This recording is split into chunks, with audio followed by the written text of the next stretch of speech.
With the university course that I'm doing at the moment, one of the units that I've started recently is the science of gardening.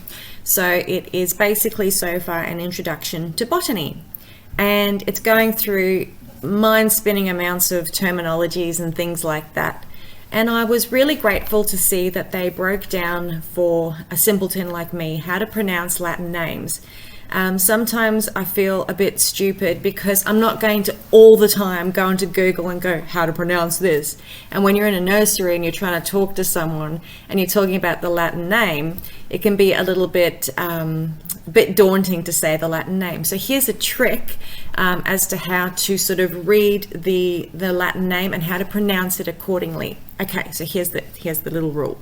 The rule is, if the genus or species name has got more than 3 syllables, the stress should be placed on the 3rd syllable from the end. So for example, hydrangea, because it has got more than 3 syllables, the 3rd syllable from the end is the D-R-A-N, the dran. So it's hydrangea. Another example is Kniphofia. If I was to look at Kniphofia and I didn't know any better, I might call it Knipphofia or something like that. But because it has got more than 3 syllables, the 3rd syllable from the end is pho. And generally KN, the K is silent, so it's Kniphofia.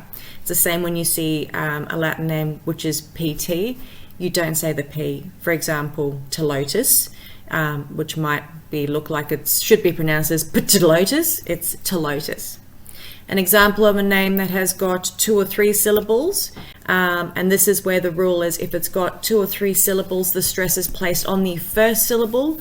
I'm going to use the example of clematis, which you may look at it and think it's clematis, but it's clematis because we're placing the stress on the 1st syllable because there's only 2 or 3 syllables. So to sum it up, if it's got more than 3 syllables, we stress the 3rd syllable from the end, but if it's got only 2 or 3 syllables, we stress the 1st syllable. So I hope that little trick helps you because my goodness, it's helping me.